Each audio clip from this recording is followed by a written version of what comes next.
What's up, guys, and welcome to the Bearded Jeeper podcast. In this episode, we interview the King of the Cherokees, Project Dan H, and we talk about his Project Beach Jeep, YouTube, and much more.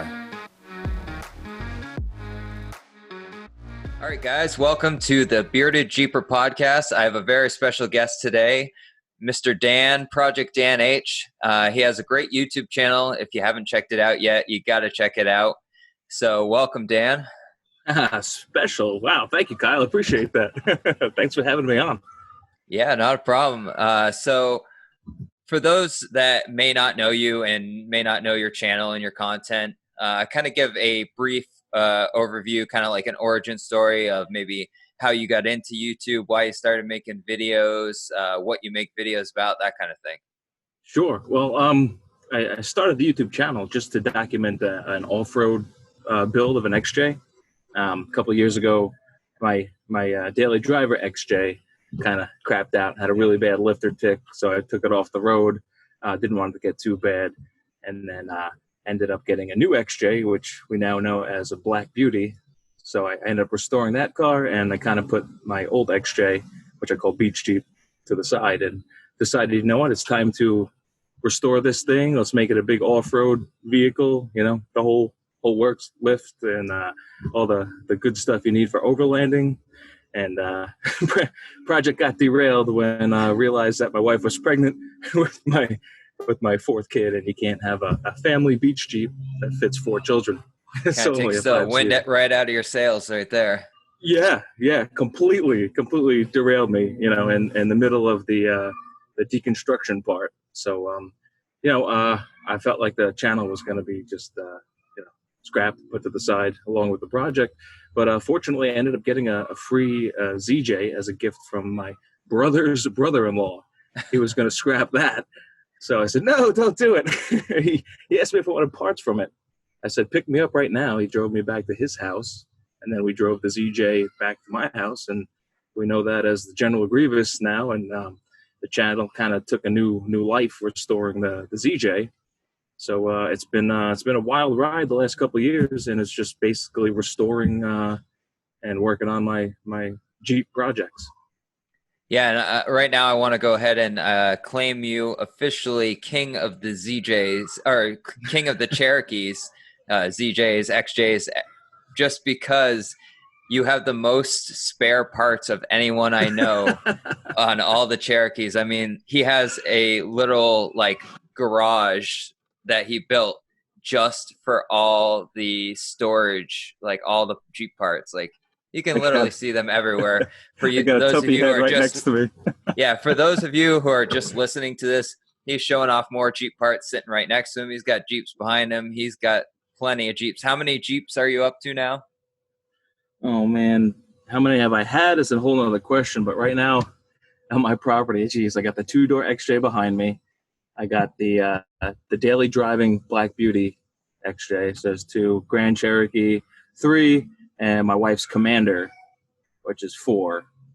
And then the 4-door Beach Jeep is at the shop right now, about to be. And didn't you just pick up a WJ too? Oh yeah, you can't forget about the WJ. I already did. That was a really cool Overland, 2002 Overland that I was eyeing up when my neighbor took off his front plates, and I figured what's going on with that. And he blew the radiator real bad, decided it wasn't worth it to fix it, so he bought a new car. And I went down there and made a deal with him, brought home a new WJ, $350 for an Overland. I bet your wife was shaking her head the whole time you were driving it back across the street. Oh my goodness. She puts up with so much crap. I have to give it to my wife too. She puts up with all the Jeeps and the parts and everything in the yard. It's definitely you got to have a good relationship with your significant other in order to make this whole thing work. Yeah. She gets it. You know, if it didn't make a couple cents here and there from the YouTube, she would probably just tell me to forget about it. She'd cut me off. Yeah, but I proved to her that it ended up being slightly worth it in the long run. But, yeah, I mean, you got your shirts and everything now, and I'm sure you're shipping out a few parts here and there, making a buck or two. And yeah, always trying to turn apart. You know, you buy a whole Jeep for only a few parts that you need. Might as well sell the rest before you have to scrap it. Like Yeah, like and everything. I have to say you go through like you're the extra mile. Like you pull every little trim piece imaginable.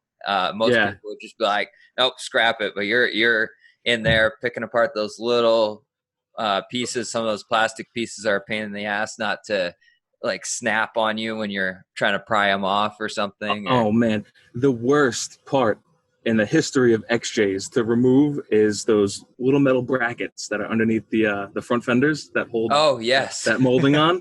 They just snap right off. So you got to be very careful. Got to clean those little the 10 millimeter bolts out, scrub them down, use some heat, anything you can to restore them, because those brackets are like $20 a piece, and there's 2 parts per piece. So wow.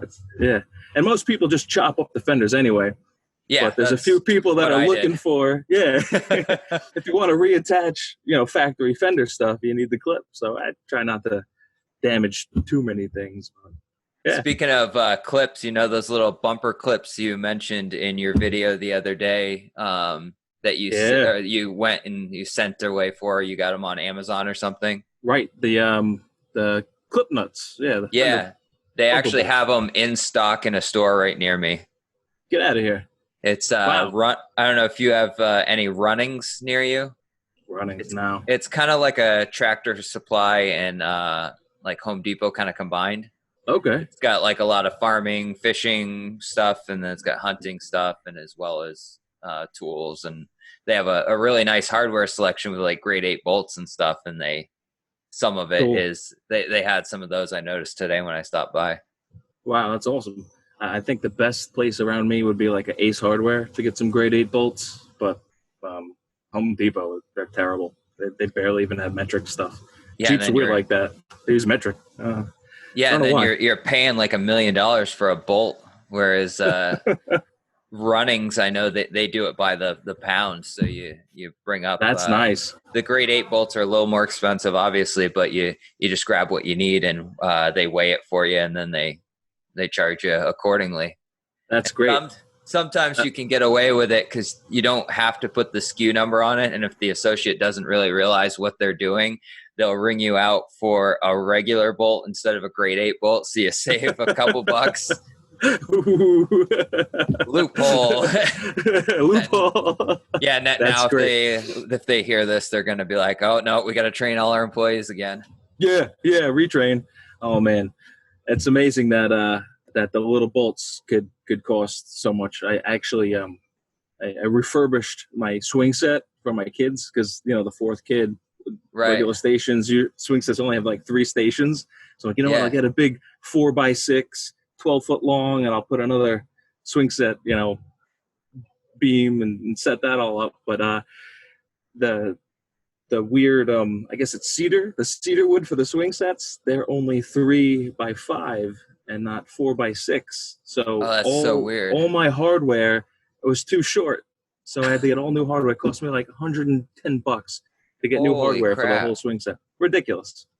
Yeah. I guess you got to come up here and stock up on some hardware or something. Oh man. Yeah. Well, hey, I'm going to have a huge flash sale from all my Jeep hardware. I got tubs and tubs of Jeep bolts just waiting to be used. And if I don't use it on this big Cherokee build, then you guys can have it all. Come on down, man. I got parts galore. Dan's Jeep Part Emporium.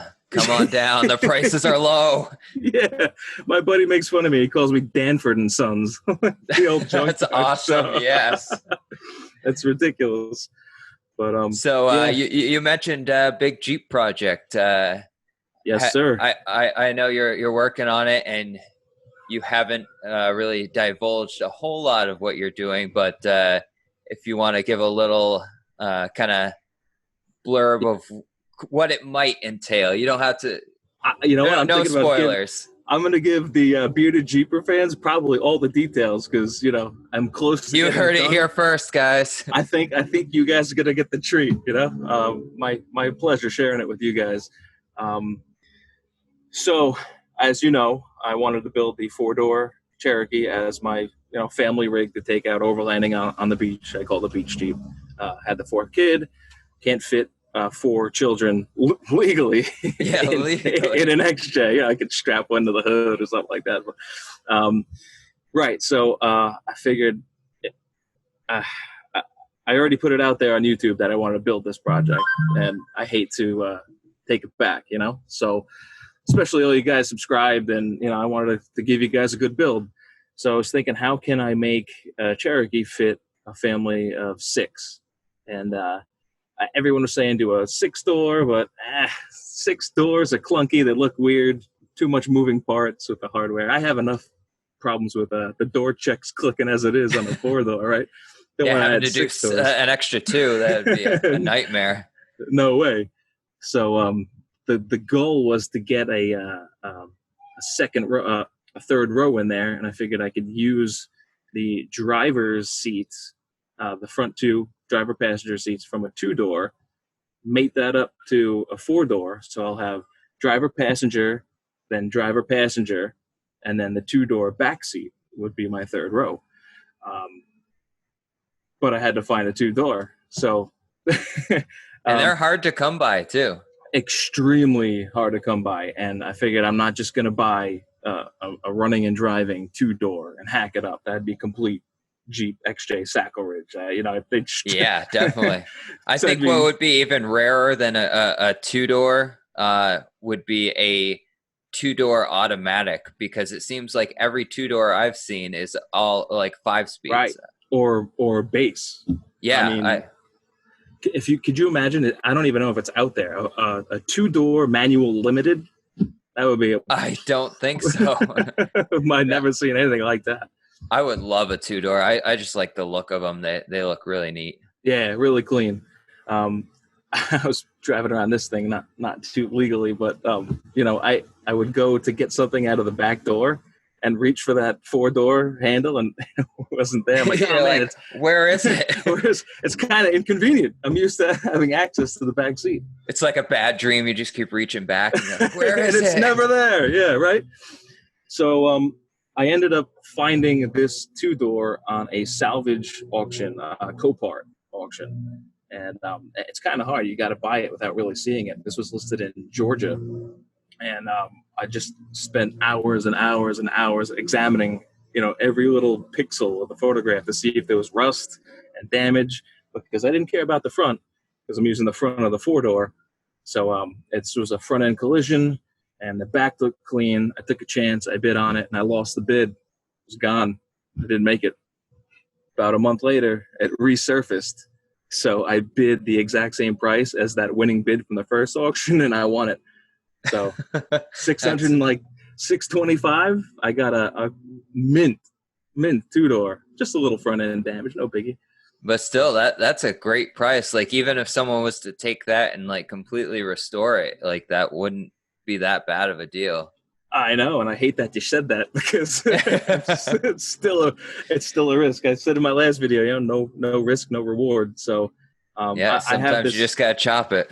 You just gotta chop it. I have this mission in mind. I worked out a lot of details in my head. I found a fabricator that wanted to do this, and he liked all my input, and we're gonna go forward with this. Yeah. So rather than restoring the front nose, I'm just gonna remove it entirely. Well, more parts for the pile, I guess.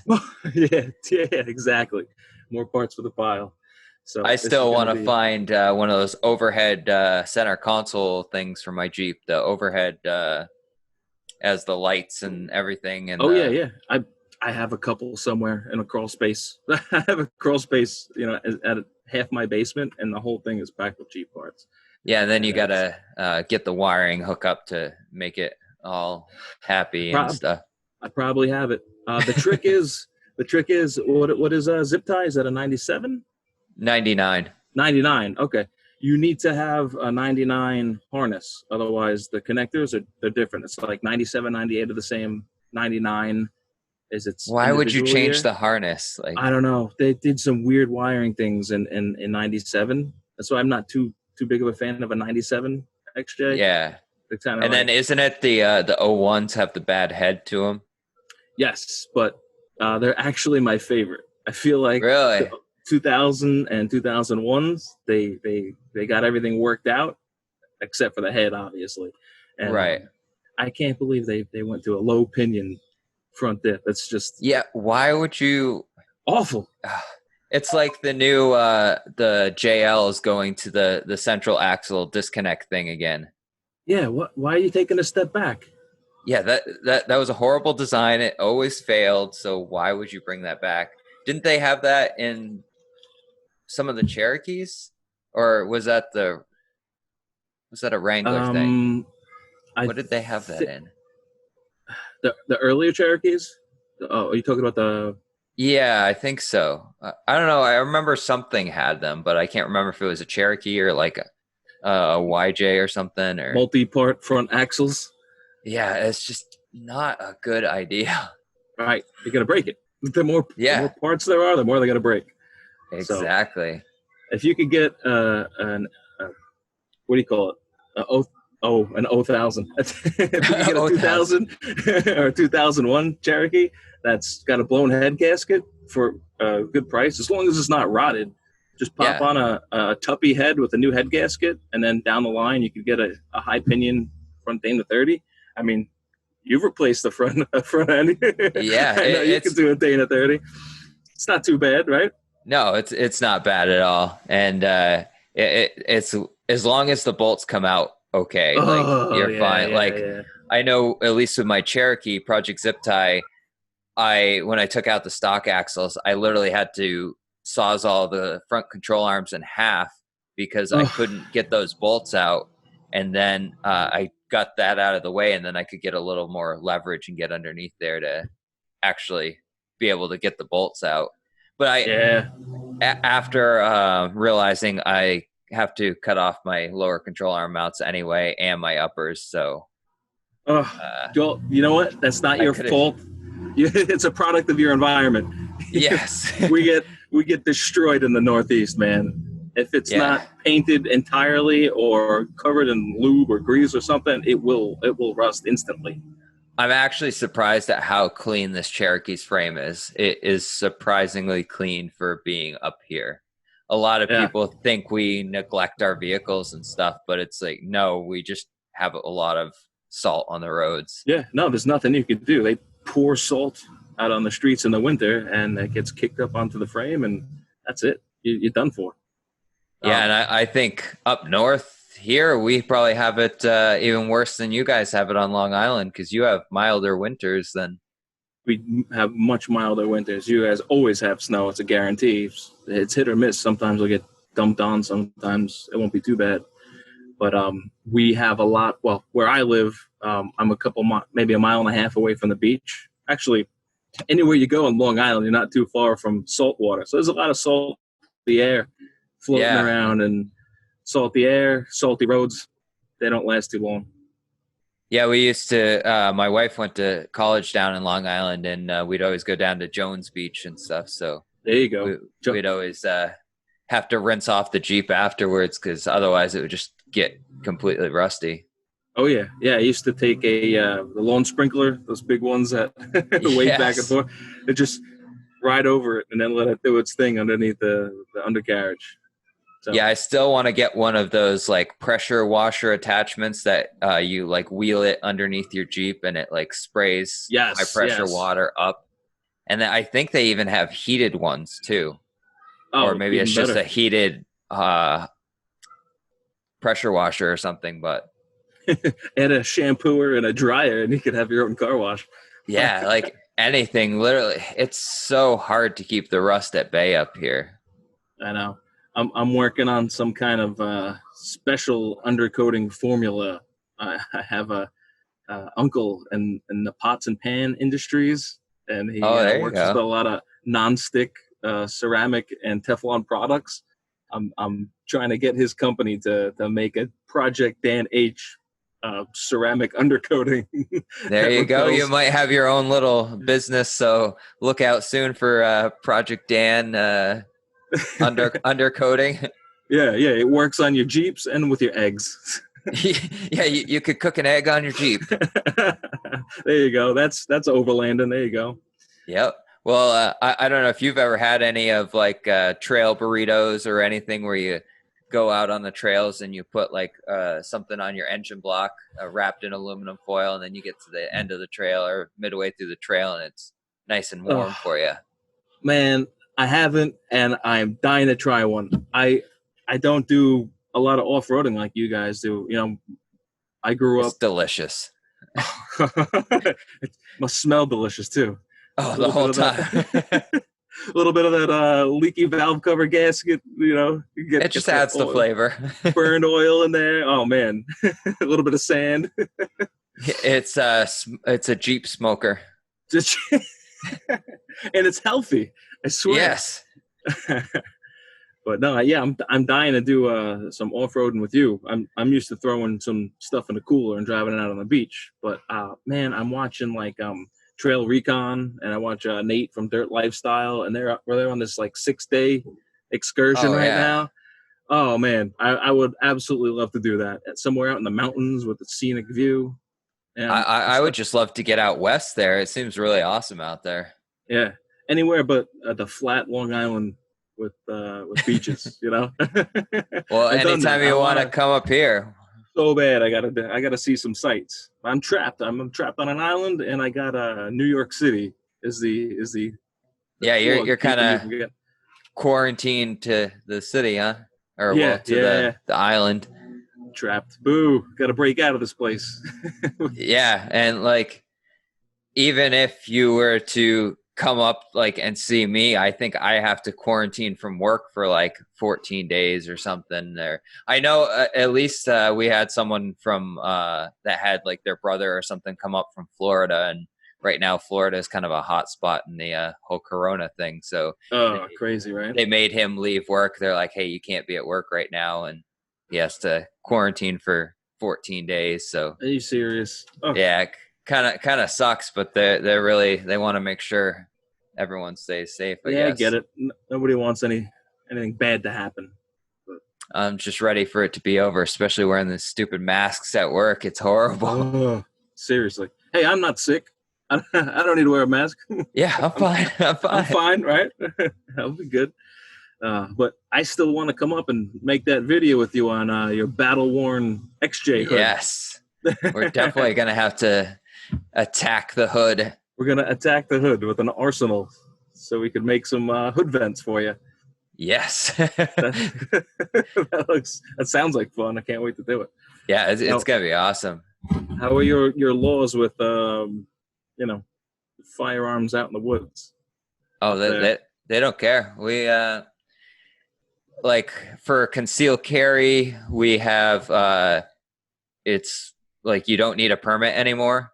It used to be, we used to be a will issue state where if you request one, they do a background check, and if you're not a criminal, they have to issue you one basically, and you just had to have the chief of police sign off on it, and there you go. You can conceal carry a gun. And awesome. Yeah, as long as you're not like obviously in like a school zone or something. Right. Not too picky. So don't be a weirdo. Don't go to school zones, and you'll be all right. Man. So yeah, we'll have some fun when we come up there. Yeah, definitely, and we'll have to get you wheeling, even if it's in my Jeep. I'll let you beat my Jeep up. Right? I don't care. Right. I wanted to bring the Grand Cherokee up. There you go. All my tires are flat, and the General Grievous. I don't have enough money to buy a good set of tires, so I keep buying like used tires and rims on Craigslist and Facebook Marketplace. So I last about like 2 or 3 months, and then one of them goes. You just need to hook up with D&E and go to the junkyard. I see them finding tires every now and then there. Right. They're always finding those winter tires because they're way up in wherever they go. They go upstate, yeah, I think. I think they go upstate New York. New York, yeah. Actually, I got to thank D&E right now because Eric built the laptop that I'm using to communicate with you. Oh, nice. Yeah, it's pretty cool. Eric's a real techie guy. I like that. Yeah, he's definitely the high-tech one of the group. Yeah, right. I started logging on, and the kids were like screaming. I'm like, I grabbed the laptop and I ran outside. You're like, no. This is I just built it. It's like an It is an outdoor workbench. So actually, I put the pictures up on Instagram. Just kind of made some finishing touches, and I got a light switch up here. See this? That light. Oh, fancy. This is a 40-inch LED light bar that came off a rolled XJ. I fixed it. I rewired it to a switch, and now it's on my workbench. That's awesome. So thank you, Tim Peep from Hack Shack Racing. It's a free gift from his 98 XJ. There you go. More parts, right? More parts. I've been wanting to do so much on my Jeep for the past couple weeks, but I don't know about down there, but it's been so hot and humid lately. I just can't do anything without I know, sweating bullets. It's bad. I'm sweating. Yeah. Go through a couple shirts. Today it's a little better here. It's only like 70 right now. Oh, really? Yeah, it was like we had big thunderstorms all morning, and it's been kind of sprinkling rain on and off, which has helped cool it down. Yeah, it starts out about like 80 over here. Then it gets to the really humid, nasty stuff. And then by the evening, you can't go outside. But then thunderstorms come, and then the evenings are cooler. Yeah, I made the mistake a couple weekends ago because I go running for a hobby kind of thing. And I go on my long runs on Saturday because I have the day off and more time to run. Well, I'll tend to run earlier in the morning. Well, this time I didn't get started till like 8:30, 9 o'clock. And by the time I got done, I was almost dead. Like I was sweating. Like it was so hot. You cooked yourself. Yeah, like I literally feel like I fried an egg on my head. I had to go lay down. I had a headache for half the day. It was not good. Yeah, who feels like working on a Jeep after that? Yeah. Way to go. Well, and I was training for a marathon, and now that got canceled because of Corona. So thank you, Corona. Man. Great. So I guess I got another year to train because they gave us the option to either donate the proceeds or sign up for next year. And I was like, well, I want to run this still. It'd be my first full marathon. I've done 2 halves. So wow. 13.1, 26.2. Yep. See, you know it. Yeah. You were running a marathon. I used to be in shape. I remember those days. Every time I run now, I mean, I've tried. I used to run all the time. I wrestled 160 pounds my senior year in high school. Wow. Yeah. So I started to get back into running, and immediately I got shin splints. And if you go too quick, if you jump on, do too much mileage too quick, I even got shin splints when I first started. Yeah, took like a year off, tried it again, not nice and easy, still got them. So I'm like, I got too much to do to worry about shin splints right now. I stopped running. So now for workout, you can just like bench press Jeep parts. I mean, lifting that axle before you had that, or when you built that dolly there and you were trying to get your axle on the dolly there, your neighbor saved you. Oh my goodness. I've lifted quite a few Dana 30s, but when I was trying to maneuver that Dana 44, that was rough. That was rough. I bet. Just try doing a Super Duty 60. Oh, those are impossible. They're like fully dressed. They're like, I don't know, 600-700 pounds, I think. Wow. We found out though, working on my buddies, because he's putting a set in his JK, and we found out if you take off the knuckles, take out the gears, basically disassemble it so it's just like the axle itself, completely stripped. Yeah, like you can lift it 2 people fairly easily, and one person can lift a side. It's a lot more manageable. So I recommend if you're working on one to do that. It definitely is a lot. Yeah. Well, thank God my neighbor was out changing his oil. He ran right. I was like, yeah, you were. I saw you like dying, and then your neighbor comes to the rescue. He comes right over. It's like, thank you, Jim. That was the day I was out. I left. Actually, I had work the night before, and I got home late. I got like 2 or 3 hours of sleep, and then I woke up at the crack of dawn and drove out to Jersey to see Doug and Eric. We filmed a pull apart video in the yard. And then I stopped on the way home in Brooklyn, New York, and I got the Dana 44 from a guy who was going to put that in a Commander. He was drag racing his Commander, but he blew the engine. So he had him. Kayak racing a Commander. That's always good. Hemi Commander stripped out and lowered. It was pretty interesting. But he blew the definitely engine. Would be interesting. All right, so I scored that Dana 44 for $250. I had to pick it up. Had to. Yeah, you can't say no to that. Right. It's like my transfer case that I got, the Rubicon transfer case, the Rubicon JK transfer case. I got a deal from a guy in New York, and he shipped it to me. I forgot how much I paid, but it was like dirt cheap because they're going for like $1,000 to $1,500, and I think I paid like $250 or something crazy like that. Score. And he shipped it to me. UPS kind of threw the box around and probably wasn't packaged the greatest. It was just in a cardboard box wrapped in a bag. But I just got to replace a few studs. Other than that, it's in great shape. And a red oily mess. Yeah. Luckily, it was in that bag because it would have ripped through that box like it was nothing. I'm sure the UPS guy was cussing me as he was lifting that like 85-pound transfer case up. I know, man. I'm gonna put that in the Cherokee to have 4-1, and I don't see many people doing that. I know you can do it apparently, but that is cool. That is some ultra low rock roll and creeping speeds. Well, my figuring is I can't afford new gearing quite yet for the axles, so they only have the stock 373 gears in the Super Duty axles. So I figure with the 4-1 in the transfer case, at least I'll have a little bit better crawl ratio to turn my 40-inch tires. There you go. That's smart. That's math. That's all this is math. That's in theory.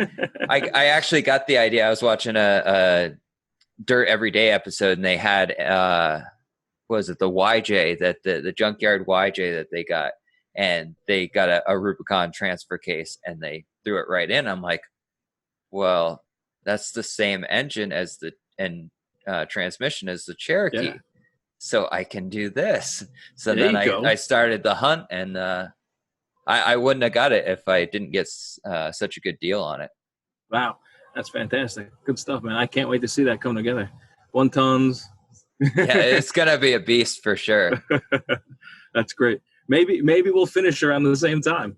Yes, probably. Like, it's definitely given me a good chance to practice my welding skills. Oh, dude, you're killing it, man. Gorgeous. I was listening to your first podcast talking about how you stepped it up to gas, and that makes a little difference in the world. Night and day difference. Yeah, I've definitely hit a wall with my $100 Flux Core Harbor Freight welder. It's not that great. It works, I mean, but I've actually I watched a couple of videos where guys took that exact welder and they welded these like awesome beads from, like, they were like really good welders anyway, but they made these amazing beads, and I'm like, that's Flux Core? Like, it blew my mind how good they did. Yeah, actually, I saw Strange Garage. That guy, he is all about his Flux Core 125, and he was making super clean beads, super solid welds. And I'm like, well, if he could do that, I mean, I got to step up my game then, I guess. Well, it gave me faith in that machine. So, I took a chance on that welder, and I'm happy with it. It does everything I need it to do, and I'm not really a great welder, so I don't do anything structural, just, I guess, cosmetic stuff and little parts here and there. Yeah, that's what I'm kind of practicing for, because I want to build a cage, and I'd much rather weld it myself, but I want to be confident in my abilities before I weld a cage, because that's my safety right there. And right. What's the whole purpose of it? You want it to keep you safe. If your welds right, I don't want it to crush on me and make it worse. You're just gonna hit your head on a broken cage. Well, that's the big the obstacle I have to tackle with my new build. I want to obviously cut 2 XJs in half and weld them together. So to get the right welding equipment to weld it in good conditions out of the elements, as you can see, I'm on a slab. I'd have to build a garage, buy new welding equipment, actually practice and learn how to weld professionally to do this build, because I want to put my family in this thing, and I'm not going to do it if I'm not confident that it's going to be perfect, So I decided to outsource to a professional welder to have that done. And Yeah, I'll definitely. build all the rest. Yeah. With having your family in there, you definitely want to make sure it's safe. You don't need to have anything go wrong, and then you'll feel like crap because it was your fault that it fell apart or something. Exactly. So now it could be done correctly, and I won't have to worry about it. I got a million ideas on how to strengthen this baby, and I ran it by the fabricator. He liked every one of them, and I know he could do what I recommended. So it should be good. That's should awesome. be good. Yeah. I really can't wait to see it. It's gonna be one hell of a build. Yeah, it's gonna be. I think it's gonna be the world's first 4-door 3-row XJ. So maybe there'll be a market for it in the future. We'll see. All I got to do is strip down this 2-door, and then he'll cut them and snot them together. I bet you could sell the 2-door doors for a good price too. Oh, I know. There's only a problem. I need to cut the doors in half to make myself I need the rear part of the second row of doors, so I got to cut that. Yeah, but all the interior pieces, all the windows, locking mechanisms, everything unique to the guts of the 2-door, I could sell. I know I got a bunch of people asking me for parts already.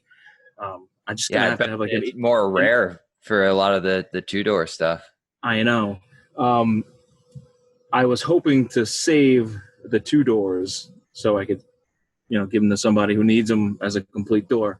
But I guess you call it the door latch, the body of the vehicle where the door shuts into. Yeah. I picked up a 4-door door and tried to mate it to the opening of the 2-door, and the body is completely different. So, I didn't know that. Yeah, I need to use the latching back of the 2-door. Otherwise, it won't close. Unless I chop up the body even more and then just put I'm like, I just got to use the 2-door. So yeah, just keep chopping. Keep chopping. Yeah. At this point, I'd rather chop the door than the body. So you're gonna have to sacrifice the 2-door, but all the parts people can have. And, are you gonna be using an angle grinder or sawzall or combination of everything? I was actually practicing my chopping. Believe it or not, that sounds ridiculous, right? But sawzalls I find to be too unpredictable, kind of. Yeah, and you can't necessarily get a straight line with those as well. Right. So I could do the rough cut with the sawzall, no problem. But to get a fine cut, I really like using angle grinder. Put on the goggles and a mask and get in there. You can follow your lines more cleanly. Not the abrasive wheels though, because they break and fly all over the place. You need to get one of those lodge in your face or something. Right. I find the diamond tipped ones make a much more cleaner line when you want to have something look good. So I think I'll have to pick up some of those. I've been getting the Benchmark abrasives ones. Those seem to work really well. Those are great, but I don't want them to break, and I'd rather have the cleaner line from that diamond tip. So I might get a couple of those. They're like $15-$16 for the diamond tip blades. They're supposed to last 100 times longer, but you just need to get a plasma cutter. Or we'll see whatever the fabricator guy recommends. I know Yes Welder has a plasma cutter now, and if you use the code The Bearded Jeeper, you get 10% off. I know. Shameless plug right there. Do it, man. If you can do it, do it. No because they're only like $400. I know Nate from SWB Crawler. He recently picked one up. He just made a introduction video on it, and it seems pretty decent. Like the only thing is he said 110. It doesn't seem like it cuts as well or cuts as thick. So you definitely want to do 220. 220. See, I don't have 220 in my house. I gotta have an electrician come and hook me up with some 220 out here in my backyard slab. Yeah, I got to run 220 to my garage for my welder to really start welding on the axles and stuff. And I'm just gonna run it myself, and we won't tell anyone. You got to do so many projects just to do your project. You know, I had to clear my backyard, pour a slab, build a tent, you know, just so I could start. Yeah, and I don't know how New York is, but I know New Hampshire, like you have to get like a permit for everything, like a building permit for every little thing you're wanting to build onto your garage or something. You need a permit. Yeah, what's New Hampshire's slogan? Is it give me liberty or give me death? Oh, wait. Live free or die. Live free or die, yeah, right? How is that free? Shouldn't we live free or die? I mean, come on. I guess we should all be dropping dead because this ain't free. But yeah, where is the freedom? Where's the freedom, right? I can't even put a garage in my backyard. Whatever. That's details. You know, we'll still get what we need to get done. Yeah, I mean, it is what it is. We have to work outside in the elements, the cold and stuff too. So, yeah. Well, I'm gonna have to get going. I got some things to do. Some kids to take care of. Yeah. So, happy anniversary to you and your wife, man.